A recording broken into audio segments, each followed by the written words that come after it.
Mesdames et messieurs, bonjour ou bonsoir, dépendamment de là où vous êtes. Je m'appelle Abdul Karim Tchetiki Djaradjan Kone. Je suis le coordinateur du mouvement Incubateur de Bon Sens, qui a pour vocation principale de faire une meilleure analyse pour donner une meilleure orientation politique aux citoyens des pays sous-développés. Je vous rappelle que Incubateur de Bon Sens est un mouvement complètement apolitique, mais qui s'est donné pour mission première de donner les notions de base de la politique. Le passé inexploré, le présent précaire et l'avenir complètement illisible, telle est malheureusement la situation actuelle de notre pays après 25 ans de soi-disant démocratie. Aujourd'hui, samedi, le 16 avril 2016, 15e semaine de l'an 2016, nous avons choisi comme sujet le financement public des partis politiques maliens au titre de l'année 2015. Tous les médias maliens parlent présentement de ce sujet brûlant, mais superficiellement. Nous avons décidé de décortiquer la situation pour que le citoyen lambda comprenne dans la plus grande simplicité le déroulement de ce financement. Eh bien, cette année, les prédateurs politiques maliens doivent dévorer un hippopotame qui pèse 3 milliards de francs CFA pendant que le citoyen lambda manque de tous les besoins primaires.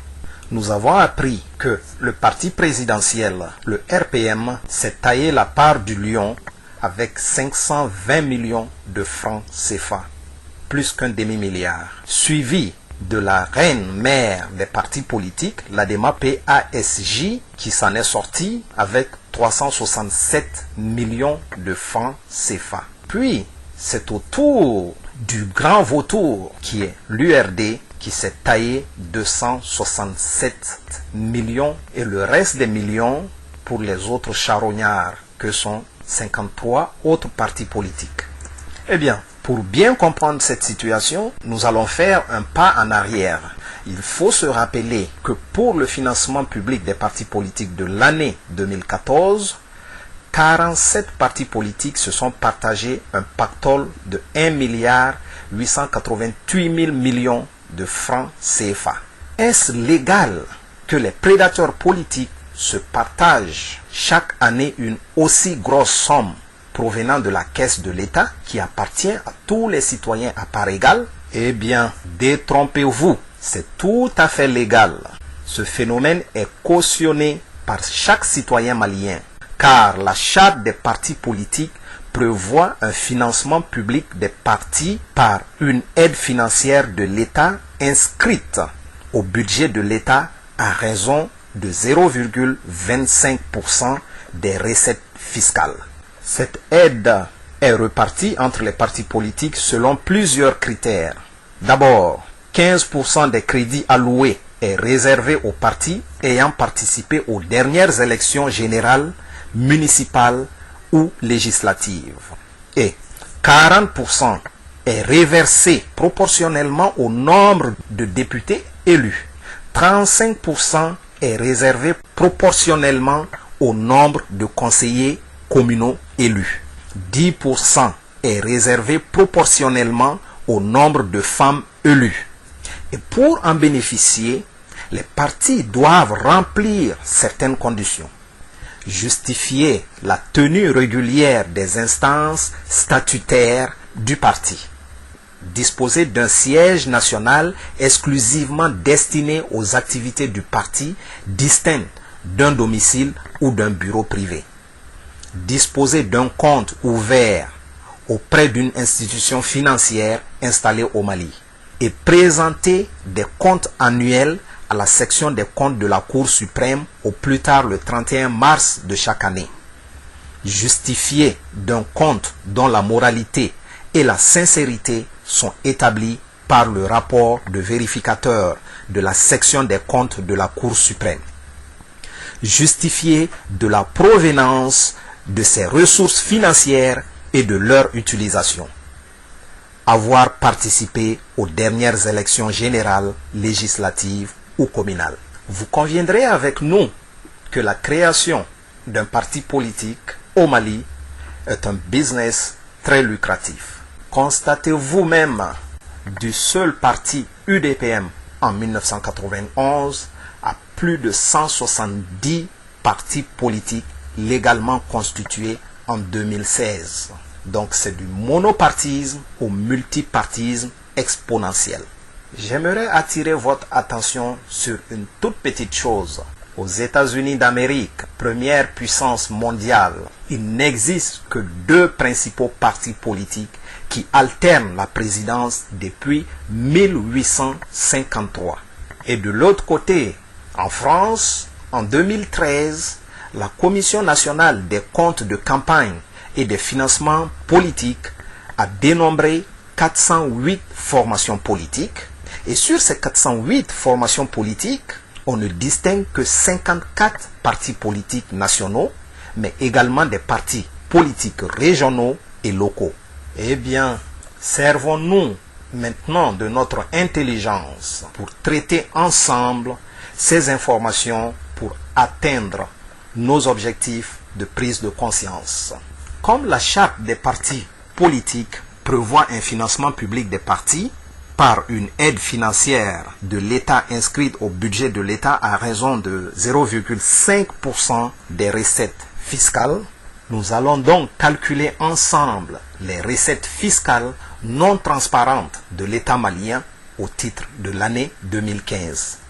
Eh bien, nous allons fouiller les fonds de valise pour amener la leçon de la règle de 3 qui se fait en 6e année des classes primaires au Mali. Quand on dit 0,5% donne 3 milliards, 100% va donner la totalité de la recette fiscale. Donc, nous allons procéder à la règle de 3. Il suffit tout simplement de faire une croix, 0,25, la flèche va aller vers recette fiscale, comme on a vu en classe de 6e, et de 3 milliards, la flèche va aller vers 100. Ça veut dire tout simplement pour calculer la recette fiscale ou les recettes fiscales de l'année 2015, nous allons procéder à la multiplication de 3 par 100 et diviser par le 0,25. Eh bien, retenez bien vos souffles parce que tout simplement, vous allez découvrir un chiffre faramineux de 1200 milliards de francs CFA comme recette fiscale de l'année 2015. Eh bien, nous prétendons que nous sommes un pays pauvre. On n'arrive pas à donner de l'électricité, à donner l'eau potable, les moyens de base pour l'éducation, l'école publique. Nos hôpitaux sont délabrés et l'État a encaissé 1200 milliards de francs CFA. Et paradoxalement, on achète un avion présidentiel qui ne sert qu'au président lui seul et à sa famille. De grâce, arrêtons de nous attaquer à la petite corruption. Ça, c'est une preuve tangible de la grande corruption. Donc, d'après la charte, 0,25% des recettes fiscales. Donc, cela confirme que l'État malien a encaissé la somme faramineuse de 1200 milliards de nos francs. On a eu le temps d'acheter un avion présidentiel et de détourner combien de milliards pour l'achat des équipements militaires sans transparence, entre autres, pendant que le citoyen malien n'a ni eau potable, ni électricité, l'école publique, nos hôpitaux sont délabrés, entre autres. De grâce, remettons-nous en cause et arrêtons d'indexer le simple agent de police en prenant 1000 francs avec les citoyens. Eh bien, comme solution toute simple, nous allons calculer ensemble combien de semaines nous séparent de la date limite du quinquennat de l'actuel président, qui est le samedi 28 juillet 2018. Aujourd'hui, on est le 15 avril 2016, donc il ne reste que 37 semaines pour achever l'année 2016. Parce que tout simplement, dans une année, il y a 52 semaines. L'an 2017 contient 52 semaines. Le 28 juillet 2018 se trouve dans la 30e semaine de l'an 2018. Donc, calcul mental est simple. Il reste 37 semaines de l'année 2016, plus les 52 semaines de l'année 2017, plus les 30 semaines de l'année 2018.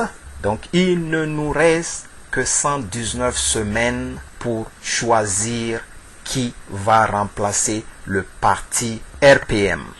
Nous avons fait l'erreur de choisir un homme. Cette fois-ci, nous allons choisir un parti politique qui va nous présenter un projet de société en bonne et due forme. Eh bien, sur ce, on se laisse aujourd'hui, espérant qu'on va discuter d'un autre sujet d'actualité la semaine prochaine. Je vous rappelle que mon nom est Abdul Karim Tchetigi Djaradjan Kone, coordinateur du projet IBS. Je vous remercie.